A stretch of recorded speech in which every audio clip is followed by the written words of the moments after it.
So the rating has not gone up yet, Yes. but the outlook has changed, which is basically a precursor to the rating upgrade. So I think S&P has given a runway of about 2 years for the rating upgrade to happen, should the country continue on the path that we've been on for the past few years, which means fiscal consolidation, which means government expenditure on investments.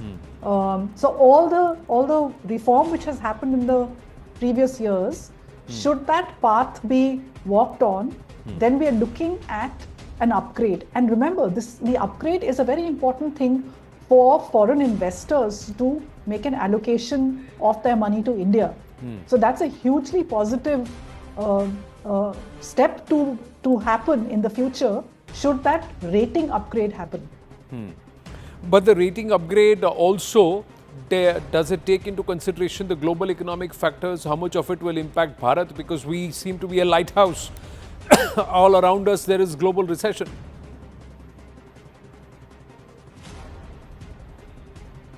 You know, the thing is that we are actually on a very firm growth path, and today the GDP numbers have come. They've actually shocked on the side of a positive shock rather than a negative. I think the full year growth is 8.2 and the last quarter is 7.8. Along with this, we've seen a reduction in the fiscal deficit number, which was projected by the government at 5.8, but we've actually clocked 5.6.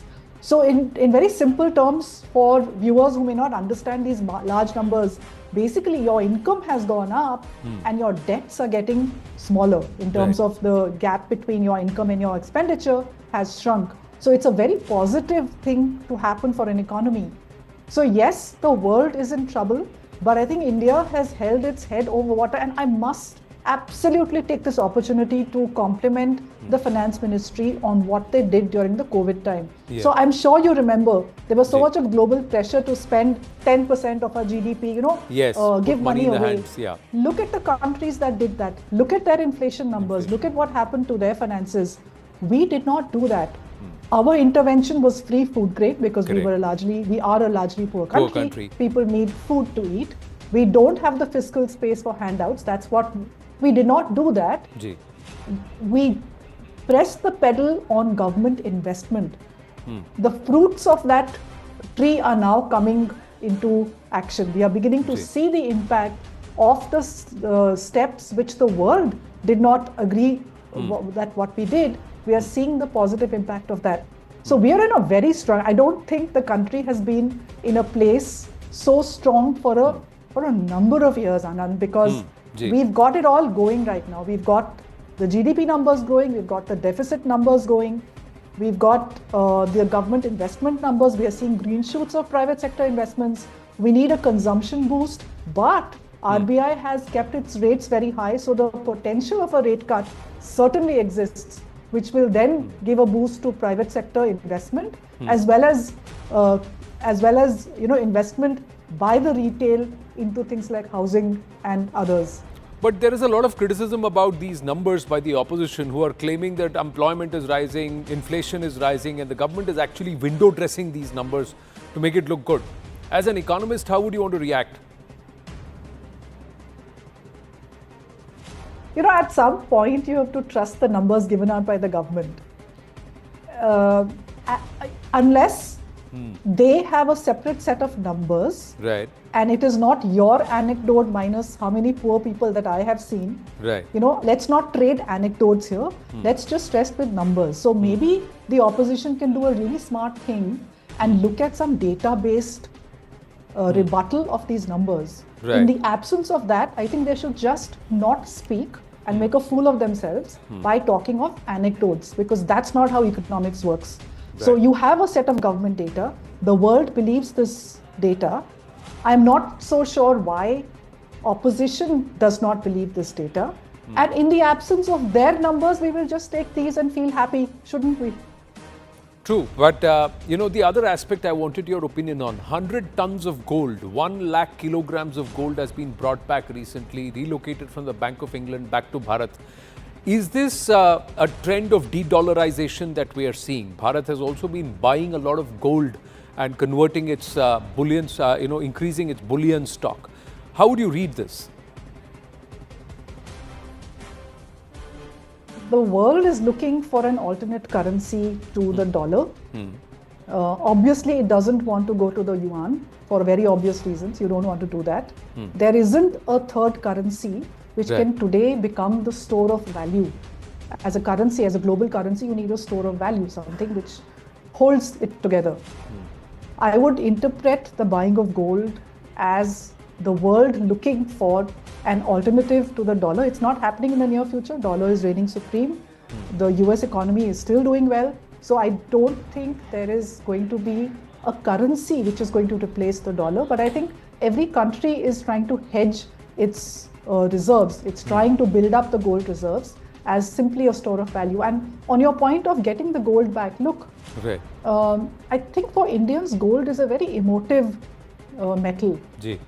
It's used in our weddings, it's used as Stridhan, it's used as a measure of, so if you go to sell gold as an individual, it's usually taken as a really, a calamity has befallen your house that you've had to sell your wife's jewelry. Now this, bringing the gold back at a macro level, I will think, my interpretation would be that, look, when the Western world, US, froze Russia's assets and its reserves when Russia invaded Ukraine, a signal was sent out to the rest of the world saying that we can freeze your assets, we can take away your assets when we want. So I'm not sure if it is linked to that. Point well made. But in my mind, certainly, I would want my money where I can see it. If I'm the, if I'm Reserve Bank of India, I would like to control my own gold. So that could be one. The other is purely emotional for a country like India to see 100 tons of gold coming back after that humiliation of the 91 shipping of gold to the UK to give IMF confidence. So I think I will look at it both ways. One could be a strategic move. I'm not sure if RBI had in mind such a thing. And it's an emotional thing for all of us as Indians to say the gold is coming back home. It makes no difference to the aggregate amount of gold we hold because it was our gold earlier. It remains our gold now. It's just coming home. That's all.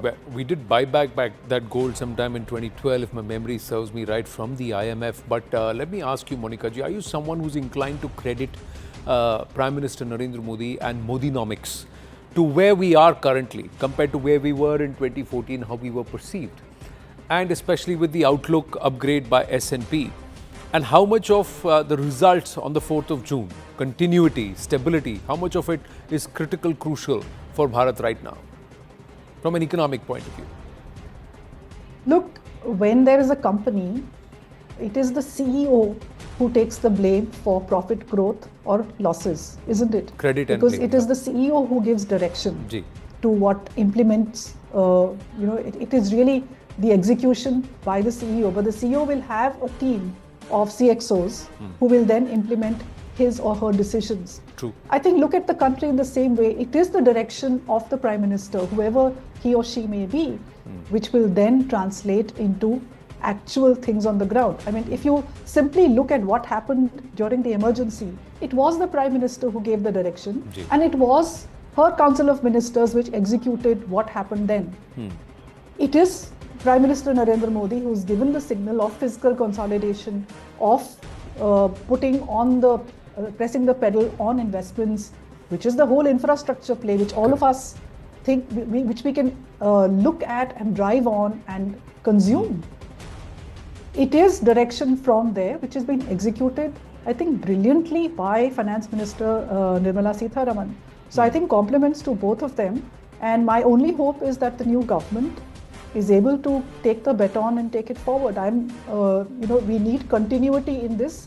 We cannot fritter away the momentum that we have gathered over the past. Post-COVID, what we've gathered, it would be such a sad day in history if we were to fritter this advantage away, this advantage as a nation away. Monika Alanji, thank you so much.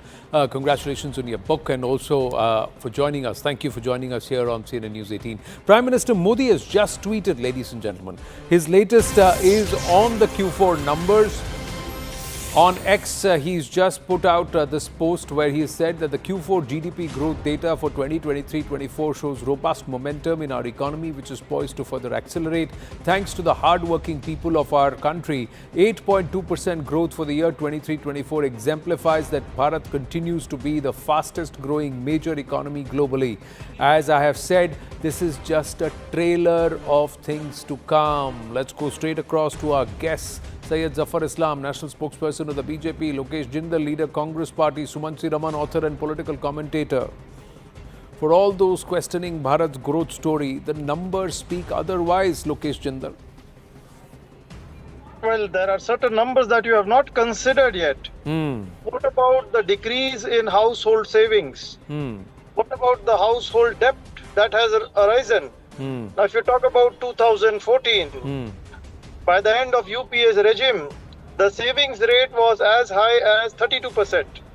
But right now, household savings, they have dropped below 5%, and something which is worrisome, because if household debt or if demand is stimulated by withering away of savings, we are compromising with the fundamentals of the economy. And secondly, when you are talking about presently, have we yet achieved the pre-pandemic level growth? No. This growth rate that you're talking about is on year basis. But if you're talking about the pre-pandemic level growth rate, we need at least a sustained growth rate of above 8%. And not just a GDP growth rate, it's the GVA that I'm talking about. See, we are having a robust agricultural sector, and a robust agricultural sector enables us to do away with all forms of external shocks that usually economies are subjected to. But this advantage, the demographic dividend, a robust agricultural sector, a stable demand side, is something that is being wasted away. And we are rejoicing on a 7.2% growth rate, which I believe is something which is below the actual potential of the Indian economy. Certainly we are doing well. We are emerging as the fastest growing economy, but it is not enough. We are yet to achieve our full potential. That is exactly what the Prime Minister also says, Goat, because the Prime Minister says this is just a trailer, the larger part, and there's so much more to be achieved. And economists are also saying this is an advantage that we have over all, not just our neighboring nations, but a lot of other nations who had a flawed economic policy. We should not allow this advantage to fritter away. But I would like to make one more point, Anand. Yes. Please allow me to make one more point. In time to come, another 20 years, our demographic dividend would be gone.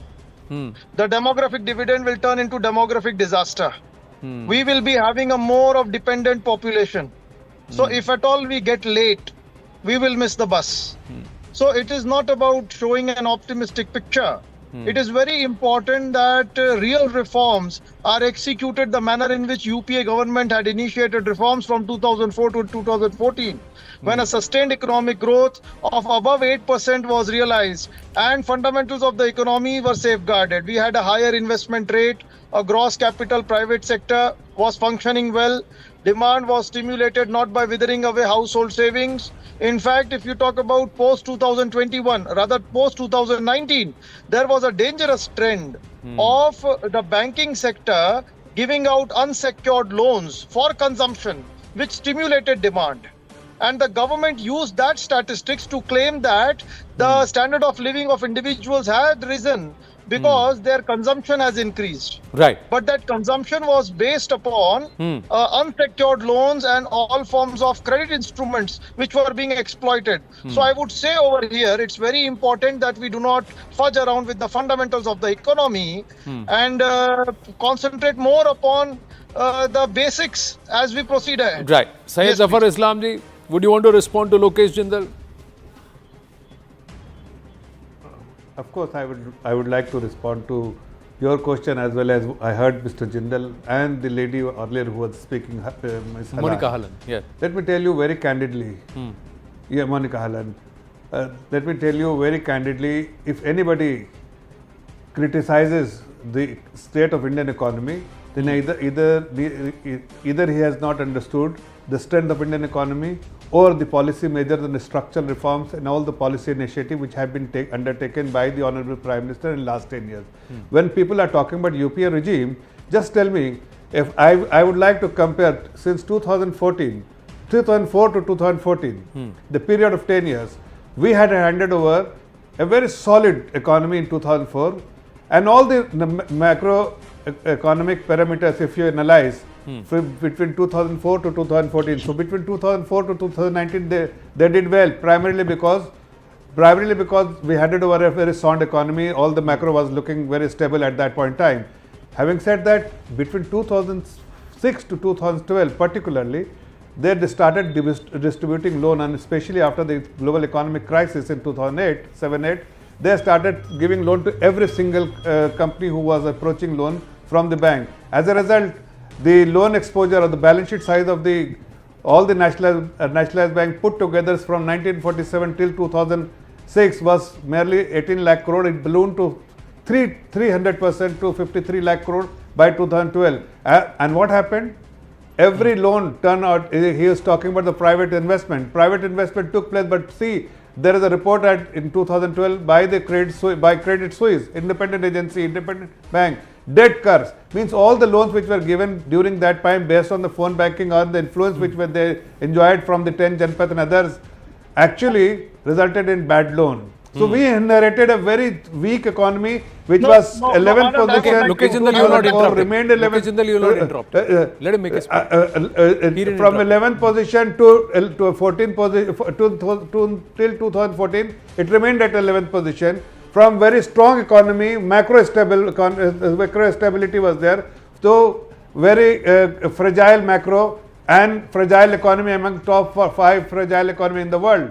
All the macros were looking very terrible. Now, from last 10 years, see, everything what has been looking terrible is looking sound at now. When the train meets an accident, first what you do, you remove the wagon, and also then you lay the track properly, and then again start running the train. This is what we have done under the leadership of the Honorable Prime Minister. We laid the track with sound policies, with the more policy reforms and policy initiatives, and as a result, economy is back on track and is not driving very fast. And third thing, what is the report of the S&P? What did the S&P say?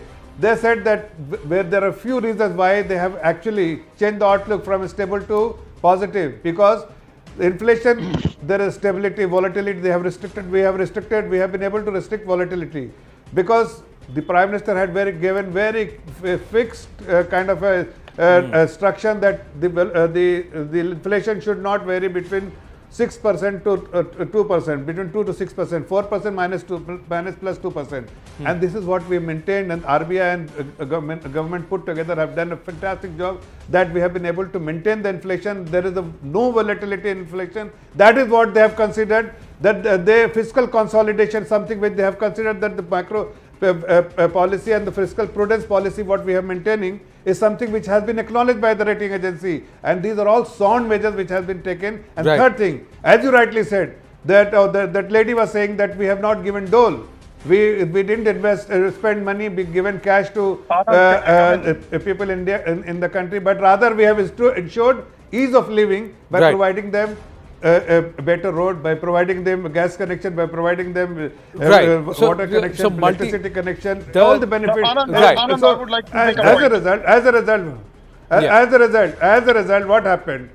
The inflation remained under control, unlike UPA regime where the inflation was in double digit, money was flowing, money supply was in terrible shape, everything was looking, and today they acknowledge the macro stability is there, and private then the government capex is taking place, government is making investment, bank is now recapitalized in very sound position, the credit offtake is taking place, the excess capacity in the system has now gone, the capacity utilization in mid 70s, so new investment will take place, private investment will take place, rural consumption is growing, all the high frequency data is looking absolutely. We'll read out some of the data points in just a bit. In just a bit. Yes, Lokesh Jindal and then Sumant Raman. Yeah. Anand, first of all, I would like to correct my fellow panelist here. So when you're talking about NPAs, it was during the UPA 2 Part 2 regime that we had two important external shocks, the subprime crisis and the Eurozone crisis of 2008 and 2010. And you should know it very well that it was only India which provided the fiscal stimulus, whereby we were able to dodge off all these external shocks. In fact, US President Barack Obama himself hailed the economics of Prime Minister Manmohan Singh for providing a model to the world, and which was later replicated by other economies. Secondly, when you're talking about fundamentals of economy, please do not give political speeches over here. When we talk about the household, the manner in which the households are being deprived of their savings, it involves a twofold measure. The social security nets have been gradually reduced from time to time, be it Food Security Act, be it MG Narega, all forms of social security which were introduced during the UPA regime. Secondly, the inflation rate has been rising, unemployment has been rising. So right from but Lokesh Jindal, the latest numbers on inflation, the latest numbers on unemployment belie your claim. Belie your claim. Secondly, sir, what happened in the COVID, the 2 years of COVID is a 100-year black swan moment. Plus the Israel war, another black swan moment. The Israel-Hamas conflict, Russia-Ukraine war, Ukraine crisis, another black swan moment. April 2020, Galwan, another black swan moment for India. When it comes to at the peak of COVID. Tell me, what is the health of the banks now? What was the health of the banks in 2014? What was the comment made by the then defense minister when it came to defense procurements? All of those matters are on record. Those who hailed those economic models today have gone through yet another. Let's not forget, sir, America has the luxury of printing dollars at will. We as Bharat don't have that. We don't have that luxury. 1 minute. Secondly, sir. What was the end? What was the window dressing, or that was a green washing of the banks, NPAs, and the level to which the banks were bankrupt or banks were exposed. That exposure number is there between 2012, 2013, 2014, and look at the health of the banks based on their own balance sheets and what they have posted today in 2023-24. So it's all there. Those numbers are also there. Yes, Zafar Islam and then Sumant Raman has not yet spoken. Okay, Sumant Raman and then Zafar Islam respond collectively. Yes, Sumant Raman. Anand, I think we are missing the wood for the trees. This is not merely a question of what is the percentage of growth and how fast the GDP is growing. It's a question of whose growth is it actually. And I think that is the fundamental problem that we are facing. Multiple experts have pointed towards this K-shaped recovery, where the rich are getting richer, but the poor aren't necessarily getting richer at anything comparable to the pace at which the rich are getting richer. If anything, household savings have dropped, and the consumption, that is why rural consumption is still extremely anemic. So SMEs are struggling. All of that is not. Again and again we keep going into banks are in great shape, industry, a handful of corporates are doing fabulously well. Great, but that is not the bulk of India. The bulk of India, where India today is 136th in per capita GDP. Why are we repeatedly saying we will soon be the third largest GDP in the world? We will be this, we will be that. 136th, below Bangladesh. So my point is, you have to look at the big picture. These numbers mean very little to the poor agriculturist who is sitting in a village in Uttar Pradesh or Karnataka. If you tell him GDP has grown by 8.2 and manufacturing has grown by so much, banks are healthier. Does he have more money on the table? Is he able to put more money on food on his plate? 80 crore people still need rations to be given free. If anything, that is a damning indictment of the lack of evenness of the economic policy, that the economic policies pursued have been skewed toward, look at consumption. Luxury cars are flying off the shelves. The lower end cars are finding no takers. All you need to do is go and talk to the automobile people. They will tell you luxury goods are literally selling in every segment. Whereas at the lower end, there is simply no consumption, which means unemployment is a problem, is a huge problem. And whatever breastbeating that we do as far as the economy is concerned, what we are creating is we are creating an extremely uneven society. extremely unequal so society. again, going back to the K-shaped story, the whole K-shaped argument. Zafar Islam, please respond. See, first of all, when people are saying that 80 crore people have been given ration, you must understand, the citizens of this country have the rights to get benefit from the government.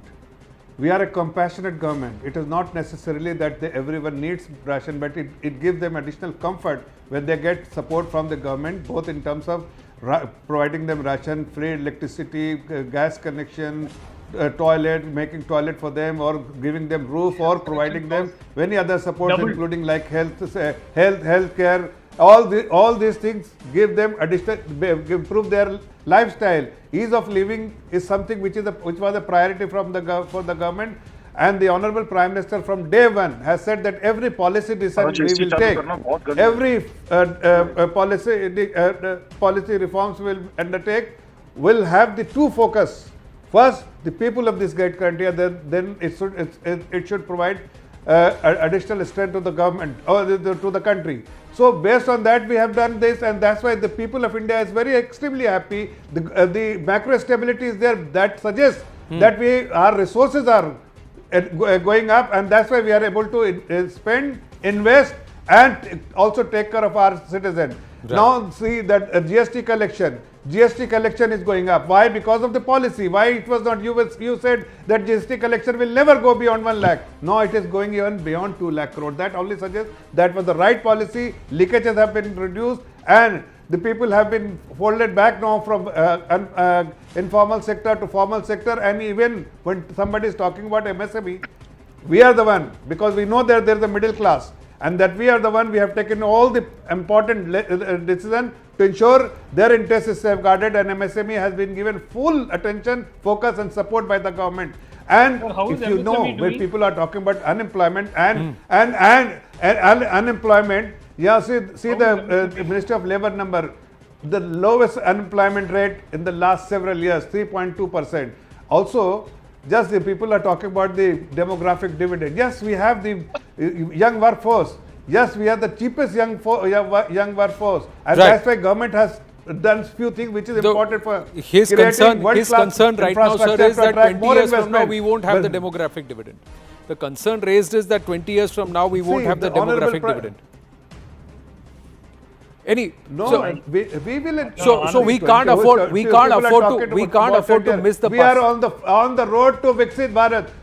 Not at all. Sir, the Honorable Prime Minister, 125 days. 25 days is only dedicated to youth. Well, because we know that is the strength of our country, and we must capitalize. We must capitalize on it. The beauty of numbers is they are always open to interpretation. The other aspect, ladies and gentlemen, is that the food security that's been extended is also one of the biggest factors that has helped in the numbers of multidimensional poverty, or the number of people who have been lifted out of multidimensional poverty. That's more than 25 crore people. That's not a small number. But as we wind up this debate, quickly sharing some numbers with you that have just been, that have just come to the fore. The composite PMI is at a 14-year high, April 24 data. Manufacturing PMI at 16-year high, March 2024 data.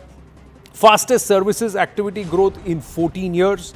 GST monthly collection is at the highest in April 2024. Vehicle sales are at a record 4.2 million, which is the highest ever. And that too, 2 and 3 wheelers. People are talking about luxury vehicles. This is 2 and 3 wheeler sales have increased by 14.2% in FY 2024. Petrol consumption has doubled in the last decade. Since 2014, residential real estate has seen a 41% year-on-year growth. Residential real estate. Also, the next aspect, industrial output, IIP, at a 1-year high of 5.8%. E-way bill generation was 9.7 crore in April 2024, 14% year-on-year growth. UPI transactions have seen a 57% year-on-year growth, accounts and 44% increase in value. India now accounts for 45% of real-time digital payments in the whole world. Exports have reached a high of $776 billion in financial year 2023-24. Services exports nearly $340 billion in 23-24. It's the highest ever. Overall trade deficit, has improved by 35.77% to $78.1 billion in 23-24. Unemployment at a record low of 3.1%. And forex at an all-time high of 650 billion US dollars. The rupee remains amongst the most stable major currencies, depreciating just 0.2% between Jan and May, Jan 2024 and 15th May 2024. By contrast, the rupee was among the worst performing currencies back in 2013. Inflation at a 6-month low of 4.8%. Core inflation at its lowest in more than 12 years. Sensex at an all-time high of 75,500. India, the second largest mobile phone manufacturer, second largest producer of steel, and the third largest pharmaceutical industry by volume. So these are numbers which are there, and these numbers have been tested. The world is waking up to these numbers. There will be those who will question these numbers. Can we do better? Of course we can. We're going to take a very short break on that note. When we come back, the opposition once again up at arms against Prime Minister Narendra Modi's tapasya in Kanyakumari. Now, is this palpitation because of the numbers, the results? Is there a reason why the Congress has said that they are not going to come for any of the exit poll discussions on the 1st of June? Or is there a larger issue that whenever Prime Minister Narendra Modi holds up or hails Sanatan Pratha and Astha, there is a problem for the opposition? Stay with us.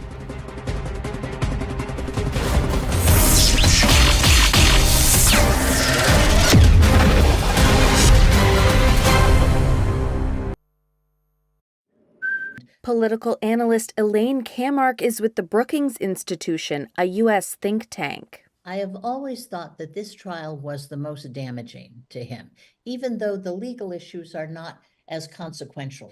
And the reason I think it's the most damaging is it goes to his character. It is pretty clear that the man had an affair with a woman when his wife was home with their new baby. Former federal prosecutor and legal expert Robert Mintz says the verdict shakes the very foundations of the country. My guess is that we will see some period of incarceration, but I think it's going to be very limited. It's going to be more symbolic than it's going to be punitive, but I'll be surprised if it's a straight probationary sentence. Trump will be sentenced on July 11th. The case was widely regarded as the least consequential of the 4 criminal prosecutions Trump faces. It was also likely to be the only one to go to trial before the election, as the others are delayed by procedural challenges.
Back on the CNN News 18 Federal Bank Primetime Studios with this edition of The Right Stand. I'm Anand Narasimhan. Ladies and gentlemen, Prime Minister Narendra Modi continues his meditation, his tapasya at the Vivekananda Rock Memorial on Thursday evening after finishing campaigning for the last phase that will take place on the 1st of June. PM Modi began a 45-hour-long meditation at the Vivekananda Rock Memorial, where the monk had meditated back in 1892, and this was after his enlightenment here that he embarked upon that journey to Chicago and addressed the Parliament of World Religions in 1893, and that historic speech was made.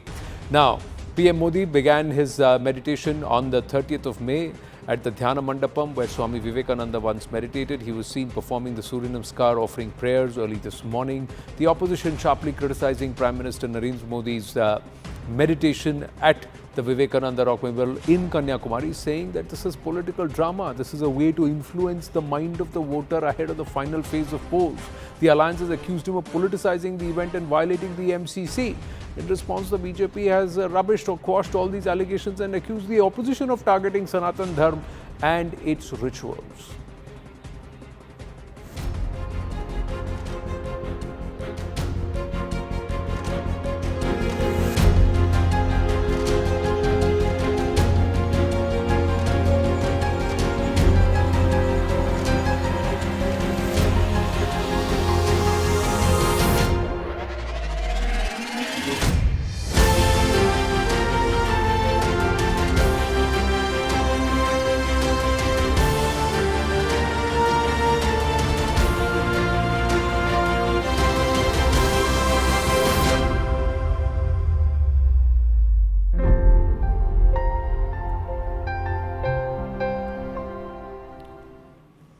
So where's the problem? Dushyant Sridhar, Vedic scholar with us, Syed Zafar Islam, national spokesperson of the BJP with us, Lokesh Jindal and Sumant Raman with us. Namaste and Jai Hind to everybody. Dushyant Sridhar, they're saying, why is the PM there? If he wants to go meditate, let him do dhyana on his own. Why carry cameras? Why are these pictures being released? Why are there photo op? This is going to influence the mind of the voter. Namaskaram Anand, namaskaram to all the Astikas who are watching this show, and namaskaram to my panelists. Firstly, he has the right to go and do tapasya. The question is, why should he take the cameraman? When you're spreading mohabbat also through a yatra, you don't have to carry cameramen. People have carried cameramen all through their yatra spreading mohabbat. So at that time it was okay. And second thing is, if they feel that voters are so gullible that they will get so influenced by a person doing Maunavrat and Tapasya, then you are not according the maturity level to your voters as much as they should be given to. People are smart enough, they know what to vote on, what issues to vote on, whom to vote for. So a Tapasya or a Maunavrat of a person is not going to help change or add any number of votes, add or reduce any number of votes. So I don't know what is this about. And being the Prime Minister, if he were to relinquish his post, if he was not a Prime Minister, no camera is going to follow him. Whereas if he's a Prime Minister, that too of the world's largest democracy, cameramen will follow him and news channels will report and debate like how you and many other channels are doing. So we cannot stop anybody from debating. I don't think this is an issue. Rather, probably, they are giving this event so much mileage by talking about it. Had they not spoken so much about it, we wouldn't even be debating this. There is so much of an ideological connection that we spoke about last evening on the Right Stand. Eknath Ranade, the founder, the person who set up the Vivekananda Kendra, was also somebody who Narendra Modi admired. There are pictures of him in 1970, the very year the Rock Memorial was inaugurated. PM Modi was just about 20 years plus. And there is an ideological continuum. Both of them ardent students of the teachings of Swami Vivekananda.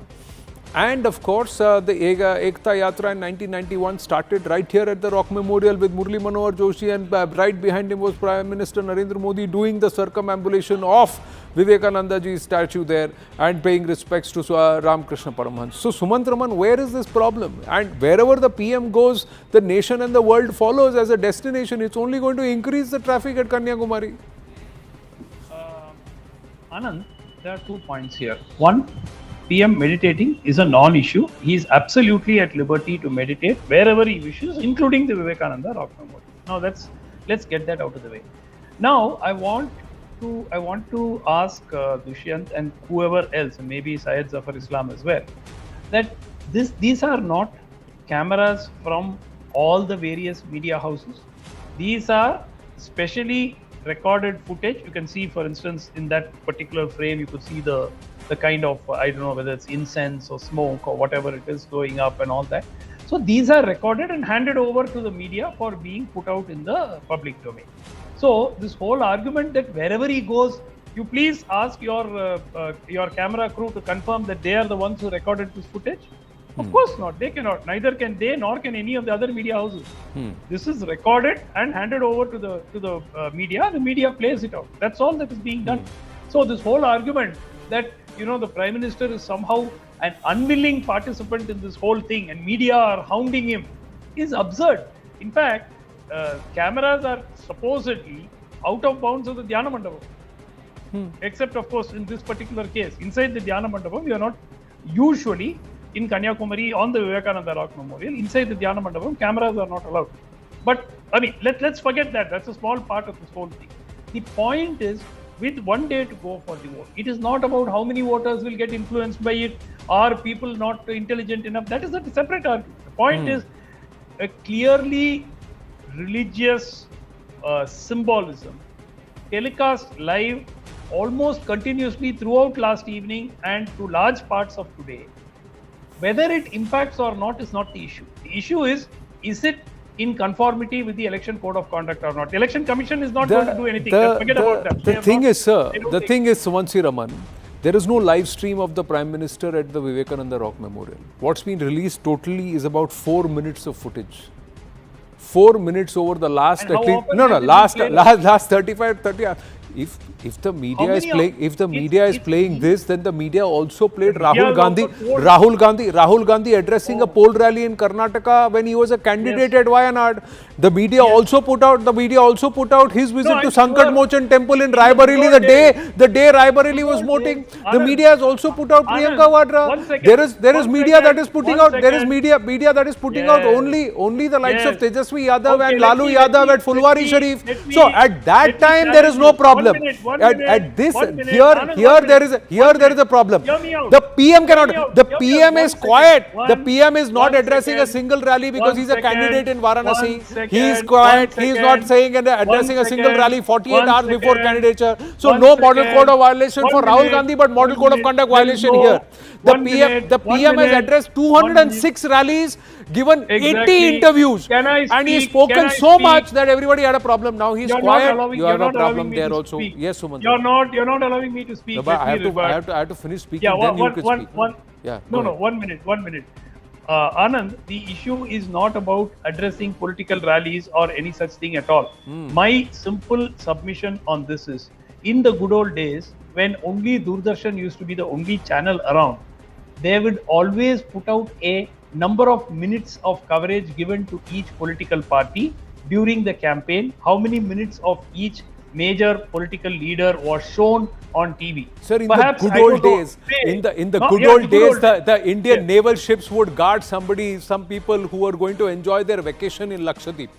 The Indian naval ship would be there, parked there, not defending our waters, but taking care. Now here you have a problem with a leader sitting there and doing tapasya and meditation, saying all of the nation should also do some tapasya. Okay, Dushyant Sridhar response. Very quickly, Anand, naval ship should be parked, that's all right. Here he is quiet, he is not talking, he is not campaigning. You have other candidates who are busy campaigning when they are supposed to keep quiet. That's all right. That's not model code of conduct violation. That's par for course. Here somebody is quiet, his pictures are being shown. You have an issue with that. 1 minute. Yes, Dushyant Sridhar and then Zafar Islam. Very quickly. So you had raised one point. I wanted to bring the same point. So when a person who holds a post takes his family along in the Indian Navy possession and then cuts cake in the mid-air, all that is fine. Now comes the model code of conduct. In that case, a person who takes the constitution book and says that it will be changed, inciting fear, should also be probed by the election commission. What about, yes? No, it's not about what about tree. It's a person. The Modinomics was done today, whereas the person in the constitution book and said inciting fear in the minds of the people all these days. So that should also be probed. 3 BJP leaders themselves said that if they get 400, they will was change the that a part of the constitution. manifesto? Was that when Sam was Pitroda stated. said, what did they Did say? they say it or When not? Sam You spent Pitroda 3 said, days. what did they say? They said Sir, it is Sam sir, the Pitroda who's Vedic- saying it's not a part of our Vedic manifesto. scholars- In the same Vedic case, it's not about scholars hearing are- you, Sumant. We know what you're No, going to no. say. We have been witnessing all your views all these years. So the Likewise, point sir, is, we when have No, no, Sam the Pitroda point- said, okay, when okay, Sam let- Pitroda said, complete, Dushan Shida, that was complete. his view. The Sam point Pitroda here is, said, it was said yeah, it was the his point view. here is, sir, those who are not even sure if they'll win, they have the biggest challenge for them is to win 100 seats. They are saying during the election rally that if they come to power, they will change the constitution. That is not offensive. Two They are people not who are saying they will change the they constitution. have very They will clearly save said the they have changed. constitution. And this is No, the no. same group, sir, Where did he say he who will change the historically constitution? have made 106 amendments to the constitution, including to the preamble during emergency Yes. when democracy was in jail. They altered the Yes. DNA of our constitution, and they are the Absolutely. ones who are going to talk about saving constitution, and you are batting for them, Sumant Raman. Fantastic. I thought Very Indira rich, Gandhi sir. had passed Very away. rich, sir. One minute. I thought Indira Gandhi was no more, but very rich, sir. apparently Very she is rich. still alive, No, according to very you. rich, sir. Sir, did those people change those decisions? That those two very words What decision? are the bane of all political discourse today, and they've been How is debased it- to an how is it extent. a bane? Anyway, Suman C. Raman, the words How is secular it a and bane? You're socialist saying have been India should not be secular? debased to a level, One minute. debased to a level You are where saying they've India even should lost become a meaning. But we are theocratic state? digressing. Let's come back to Are you this. saying Syed India should Zafar become a Islam. theocratic When the state, it should PM, not be when the secular? PM paid, when the Prime Minister prayed under the sea in Dwarka, were there elections, sir? The opposition protested that. See, When first the of Prime all, I Minister do not meditated in Kedarnath, No, I do not understand. the Prime Minister protested, the opposition protested that also. Yes, Zafar Islam. Why is the Prime Minister Anand, choosing I these do not locations that gives understand. that irks the opposition? Why is he going to such places that the opposition has to protest? Let me respond. Anand, let me respond.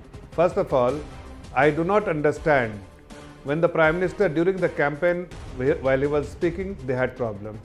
And now he is meditating, again they have problem, he is not speaking. Secondly, the election from our perspective, election is over. We have already secured enough number of seats to form the government as an India. That is what our confidence based on the feedback we have from the ground. And it is additional seats will come as a bonus, the form of bonus. Thirdly, it is not for the political reason. It is just because of his faith. And even bringing it to center stage for the debate and discussion is who is responsible? It is the opposition. They are targeting him, not us. It is just the photo which is many times we release and it comes on the television and it goes. But you made it an issue. Opposition made it an issue that why he is following his dharma. I mean, there are many countries in the world. If you see that people who follow Christianity, Islam, they go to pray in their mosque or church. Or any other places where they feel that they should perform their duty. But here they have problem just because he is doing astha or meditating in Kanyakumari, and we do not have anything to do with the election. It is because of he wanted to think, and whenever he do meditation of this sort, it only benefits the nation because he thinks about the people of this great country and he thinks about the nation, and whatever will come up to his mind will only benefit to the people of this great country and the Right, nation. Lokesh We must tell you, add one more thing, that 131 years ago, it is the same place where Swami Vivekananda had done this meditation, and after that he went to Chicago and he delivered a speech. Yes. And this is the here. speech had changed, transformed everything, and so. Sir, one India if and the Ek Honorable Bharat. Prime Minister doing, you must appreciate. One India, prosperous India, Ek Bharat, Shresh Bharat, 131 years apart. The language has changed, but the vision has not, and the message has not. The idiom remains the same. But Lokesh Jindal, what's the problem? Is it the fact that the opposition is saying that the media is not doing its bidding? The media is not exercising its own free will, but the media must decide what the opposition says. हम जिसको कहेंगे दिखाओ उसको दिखाना है, किसी और को दिखाए तो then हमें प्रॉब्लम है उससे. Is that the thing? और कि ये मेडिटेट क्यों कर रहा है? सनातन प्रथा जो भी करेंगे मोदी उसको हम अपोज करेंगे. मंदिर जाएंगे अपोज करेंगे, द्वारका जाएंगे अपोज करेंगे, शक्ति पूजा होगी रफाल की तो अपोज करेंगे, वहाँ शंकराचार्य के वहाँ जाएंगे अपोज करेंगे, सेंगोल आएगा पार्लियामेंट में अपोज करेंगे. एंड यहाँ पर कन्याकुमारी गए विवेकानंदा रामकृष्ण परमहंस, वहाँ ध्यान लगा रहे हैं अपोज करेंगे. Is that the case? Anand, you said that secularism as a term has lost its meaning. So let me inform you that in the SR Bombay case, the Supreme Court has categorically stated that secularism forms the basic structure of the doctrine.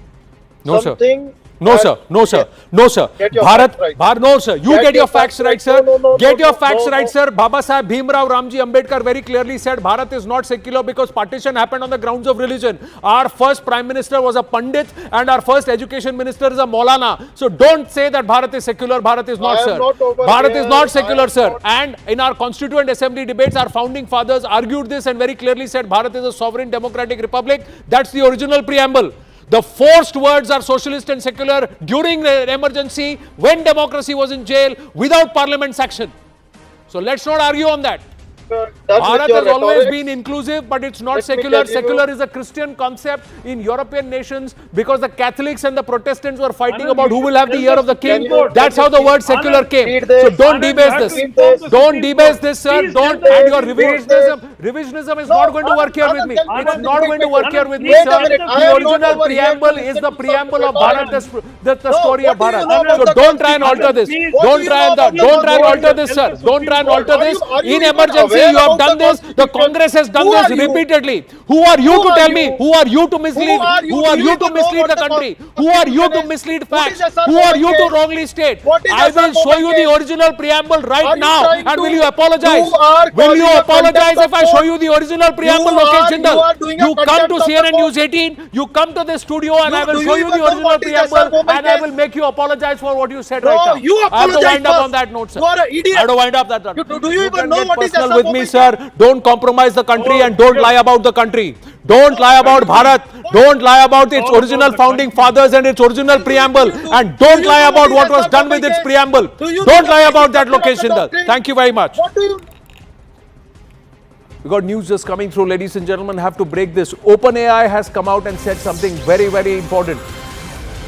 OpenAI has now claimed, just on the cusp of the final phase of polls, that soon after the first phase of polls, they actually disrupted the use of their platforms for many propaganda activities, including from Israel on the Indian election. Russian attack on Ukraine and Israeli political campaign management firm STOIC was found generating comments that focused on Bharat, criticized the ruling BJP party and praising the opposition Congress party, a commercial company based in Israel. And this happened immediately after the first phase of elections was over. Meanwhile, Rajiv Chandrasekharji has posted on X that it is absolutely clear and obvious that the BJP was and is the target of influence operations, misinformation and foreign interference being done by and on behalf of some Indian political parties. This is very dangerous threat to our democracy. It is clear vested interests in India and outside who are clearly driving this and needs to be deeply scrutinized, investigated and exposed.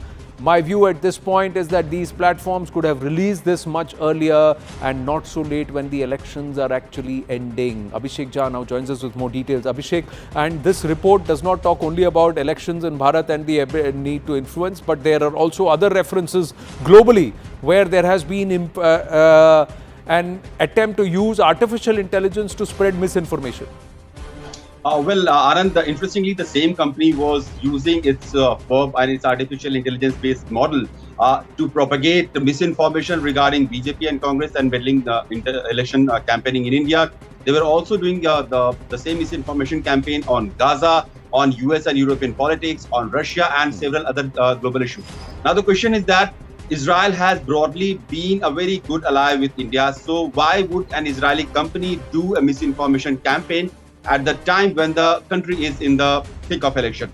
Also, who was paying this Israeli company to campaign or to do those misinformation propaganda commentaries and create threads on various social media platforms against BJP and for Congress? Though the OpenAI has clearly said that the damage or the propaganda campaign did not last long and they were able to catch it very early, and it did not, and they have categorized it in category 2, which means it had limited influence on the voters or the audience that it was trying to capture.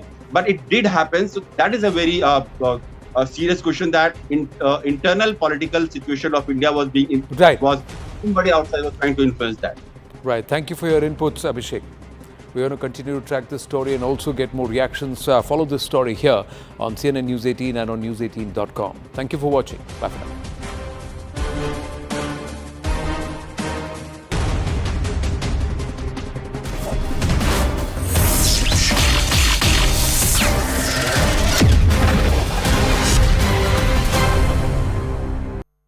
Co-powered by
CNN News 18 and Federal Bank Primetime Studio.